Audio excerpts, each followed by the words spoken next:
আসসালামু আলাইকুম বন্ধুরা। আমার এই দুই মিউটেশনে দুই জাতের ঘুঘু পাখিকে আমি কেন জোড়া দিলাম সেই স্টোরিটাই আজকে আপনাদের সঙ্গে শেয়ার করব। আজ থেকে 5-6 মাস আগে আমি এক জোড়া ঘুঘু পাখি কিনে আনি। এদের জাতের নাম হলো রিংনেক সিল্কি ডাব আর এদের মিউটেশন হলো ধূসর বাদামি। তো বাজারে যে সকল ঘুঘু কিনতে পাওয়া যায় যা এদের মতোই দেখতে সেগুলো হলো অস্ট্রেলিয়ান রিংনেক ডাব। এরা কিন্তু একই জাতেরই পাখি, মাত্র এদের মধ্যে জাস্ট এতটুকুই পার্থক্য যে এদের প্রাইস অনেকটাই কম হয়ে থাকে, 400 থেকে 500 টাকা জোড়া। আর আমার এই সিল্কি ডাব 1500 থেকে 2000 টাকা জোড়া। এদের মোলায়েম পালক যেন ফোটা ফুলের পাপড়ির মতন, একদম পয়সা উসুল। তবে আমার ক্ষেত্রে সব টাকা যেন বরবাদ হয়ে গিয়েছিল, কারণ কেনার সময় এদেরকে নিউ অ্যাডাল্ট পাখি বলে বেশি দাম দিয়ে কিনে এনেছিলাম। তবে 2.5 মাস পেরুলেও তাদের ডিম দেওয়ার কোনো লক্ষণ ছিল না। তবে যেটাকে আমি ফিমেল পাখি হিসেবে এনেছিলাম সে ডাকাডাকি শুরু করে দেয়। তখন গিয়ে বুঝতে পারি আমার সঙ্গে স্ক্যাম হয়ে গিয়েছে, কারণ মেয়ে পাখি কিন্তু মিটিং কল করে না বা ঘুত ঘুত করে ডাকে না। তখন বুঝতে পারি এও একটা ছেলে পাখি। তো তখন আমি তাকে নিয়ে সেলারের কাছে চলে যাই। তখন দোকানদারও একে দেখে আশ্চর্য হয়ে যায়, এই কিভাবে একটা মেল পাখি হলো। তো তিনি বলেন, ভাই যখন তাকে সেল করেছিলাম এর মধ্যে মেয়ে পাখির সকল লক্ষণ ছিল, কে জানতো সে তখন হাফটিটিস হয়ে থাকতো। বাট এখন সে বড় হয়ে গিয়েছে, ব্রিডিং করার সময় হয়েছে, এই জন্য কিন্তু সে এখন ছেলে পাখির মতো অ্যাক্টিভিটিস গুলো শুরু করে দিয়েছে।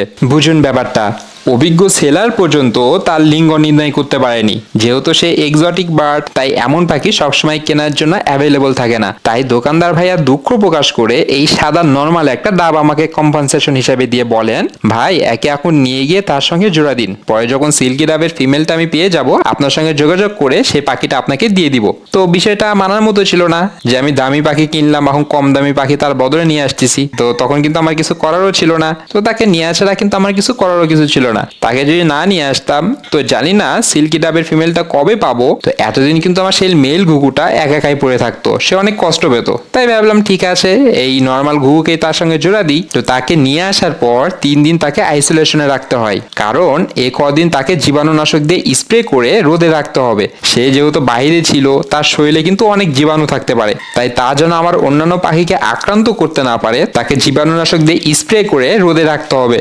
তাহলে তার শরীরে যে ভাইরাসগুলো আছে তা ভ্যানিশ হয়ে যাবে। আর তার শরীরের ভেতরে যদি কোনো ভাইরাস থাকে তার পায়খানা দেখে বা তার অ্যাক্টিভিটিস গুলো দেখে কিন্তু আমি বুঝতে পারবো যে আর সমস্যা আছে। তখন কিন্তু আমি তাকে আর জোড়া দিব না, আমার অন্যান্য পাখির কাছে তাকে নিয়ে যাব না। তো 3 দিন পর যখন দেখলাম এ একদম চাঙ্গা এবং সুস্থ পাখি, তখন পালা আসলো তাদের 2 পাকে এক করে দেয়া, মানে তাদেরকে বিয়ে করিয়ে দেয়া। লল। তাদের বিবাহটা অনেকটা রেজিস্ট্রি অফিসে গিয়ে বিয়ে করার মতো ছিল, কোনো ধুমধাম বা অনুষ্ঠান ছাড়াই তাদের আমি জোড়া দিয়ে দিই। তো এখন কথা হলো তাদের অনুষ্ঠান ছাড়াই আমি কেন বিবাহ পড়িয়ে দিলাম। তার কারণ হলো দেখুন, তারা এক জাতের পাখি হলেও তাদের মিউটেশনে কিন্তু আকাশ পাতাল পার্থক্য আছে। এই কিন্তু একদম সাদা টুকটুকে মেয়ে, আর আমার এই পাগলুটা হচ্ছে একদম ব্রাউন কালার। তখন ব্যাপার হলো তারা একে অপরকে গ্রহণ করবে কিনা, এই একটা কিন্তু টেনশনের ব্যাপার। যেহেতু বহুদিন এই পাগলুটা সিঙ্গেল হয়ে আসে, তাই এখন তাকে যদি আমি মুরগিকেও দিই তাহলে সেও কিন্তু তার সঙ্গে জোড়া নেবে। সে কিন্তু ব্রিড করার জন্য একদম মুখিয়ে আছে। তো পাগলুর পক্ষ থেকে কোনো সমস্যা নেই। তো এখন ভয় হলো এই পাগলিকে নিয়ে, যে সে কি আমার এই পাগলুকে মেনে নেবে কিনা।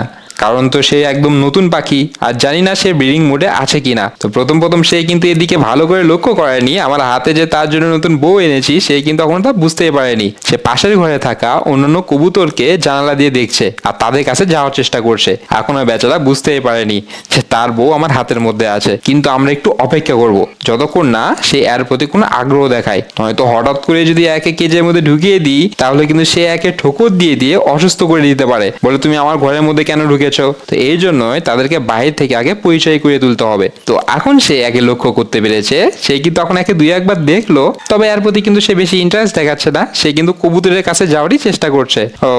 তো বাইরে থেকে তার কোনো আগ্রহ নেই। এখন আমরা তাকে ভেতরে দিব, দেখি আল্লাহ কপালে কি রেখেছে। আশা করছি সে একে ঠোকর দিবে না, এর কোনো ক্ষতি করবে না। বেশ কিছুক্ষণ পরও তাদের কিন্তু ন্যূনতম আগ্রহ জন্মায়নি। আর পাগলিটা যেহেতু নতুন তাই সে স্থির হয়ে দেখে যাচ্ছে। এই গরমে একটানা বহুক্ষণ ফোরকে রেকর্ড করার কারণে আমার ক্যামেরা গরম হয়ে যাচ্ছিল আর দ্রুতই চার্জ ফুরিয়ে যাচ্ছিল। তবুও তাদের ভালোবাসার কোনো অগ্রগতি নেই। সো উপায় না দেখে ক্যামেরাকে আমি বাড়িতে নিয়ে এসে চার্জে দিই। যেহেতু তাদের অনেকক্ষণ একসঙ্গে রাখার পরও তারা মারামারি করছিল না, তাই সাহস পাই যে তাদের একসঙ্গে যদি আমি রেখে যাই তাহলে হয়তো তারা মারামারি করবে না। তবুও কিন্তু আমাদের ভিতরে ভয় কাজ করছিল যাই হোক, ক্যামেরা চার্জ হলে তাই আমি দ্রুত তাদের কাছে যাই। এবার গিয়ে দেখি আগের ন্যাকামিটাই চলছে। পাগলিটা সেই নিচেই বসে আছে। বেশ কিছুক্ষণ পর দেখি পাগলিটা উপায় না পেয়ে সিদ্ধান্ত নেয় যে সেই প্রথম পদক্ষেপটা নেবে। তবে একই কাণ্ড, এতক্ষণে ব্যাপারটা বুঝতে পারলাম, অন্য কিছুই না। ব্যাটা মূলত এতক্ষণ লজ্জা পাচ্ছিল, এতই লজ্জা যে সে তার দিকে ফিরেই চাইছিল না। আর এতক্ষণ তাকিয়ে নিয়ে আমি কি না কি ভেবে গিয়েছি। দেখুন, ফিমেলটা গিয়ে তার সঙ্গে জোড়া নেওয়ার চেষ্টা করছে, ভাব জমানোর চেষ্টা করছে, আর এতই লজ্জা যে সে নিচে নেমে গিয়েছে। আর নিচে নেমেও কিন্তু সে পাগলামি করতেই আছে। আসলে সে অনেক জেন্টেলম্যান। তো পাগলু লজ্জা ভাঙানোর জন্য মেয়েটাকে আমি নিচে নামিয়ে দিই। সে কিন্তু আমার এই পাগলুকে অনেক পছন্দ করেছে। তার সঙ্গে কিন্তু সে জোড়া নেওয়ার জন্য তার মতো করে তার সঙ্গে কিন্তু খেলাধুলা করার চেষ্টা করছে। সে যা করছে এও তা করছে, তবুও যাতে তার লজ্জা ভাঙে। দেখি জনাবের লজ্জা ভাঙতে আর কত সময় লাগে। পরে আবার গিয়ে দেখি পাগলিটা তাকে আদর করে দিচ্ছে।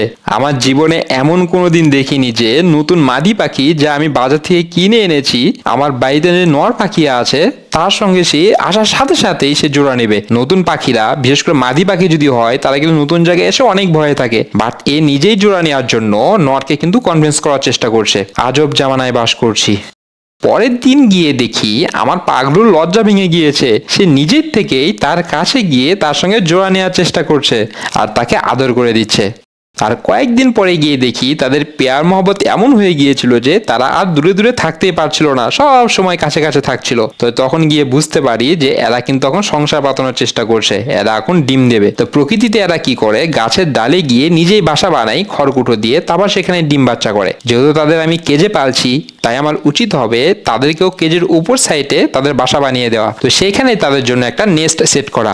যেহেতু এই কেজটা খুব ছোট্ট, তাই উপরে যদি তাদের আমি বাসা বানিয়ে দিই তাহলে কিন্তু তাদের চলাফেরার জায়গা থাকবে না, আর তারা কিন্তু ভালোভাবে ব্রিডও করতে পারবে না। আর এরা কিন্তু কবুতরেরই একটা প্রজাতি, তাই ভাবলাম যে কবুতরের মতো করে তাদেরকে আমি সংসার পাতিয়ে দিব, তাদেরকে নিচে সারা দিয়ে বাসা বানিয়ে দিব। কবুতররা যেমন এরকম আমাদের মাটির সারার উপর বা প্লাস্টিকের সারার উপর ডিম দিয়ে ডিম বাচ্চা করে, তো এদেরকেও ওই একই সিস্টেম করে দিব। আশা করছি তারা এই মাটির সারা গ্রহণ করবে। দেখুন, তারা ডিম দেওয়ার জন্য এতই উতলা যে আমার সারা দিতে দেরি, তাদের তা গ্রহণ করতে দেরি নাই। তারা শুধু অধীর আগ্রহী ছিল যে আমাদের কবে সে নেস্ট বানিয়ে দেয়। তো নেস্ট তো তাদের দিলাম না, এই মাটির সারা দেখেই তারা অনেক খুশি। তবে বন্ধুরা, তখন কথা হলো তারা যদি ডিম দেয় তাহলে কি তাদের ডিম থেকে বাচ্চা বাহির হবে কিনা, কারণ এরা কিন্তু দুইজন ভিন্ন জাতের পাখি, ভিন্ন মিউটেশনের পাখি। আর যেহেতু তারা দুইজনেই ঘুঘু পাখি, আশা করছি তাদের ডিম থেকে বাচ্চা ফুটবে। কিন্তু এখন কথা হলো তাদের যদি বাচ্চা ফোটে তাহলে সেই বাচ্চাটা কার মতো দেখতে হবে, আর এটার জন্য কিন্তু আমাদের আরো 1 মাস অপেক্ষা করতে হবে। তো ঠিক আছে বন্ধুরা, পরবর্তীকালে এদের ডিম বাচ্চা কেমন হয় সেই আপডেট আমি আপনাদের জানিয়ে দিব। আপনার এবং আপনার পাখির সুস্থতা কামনা করে আজকের মতো ভিডিও এখানে শেষ করছি। আল্লাহ হাফিজ।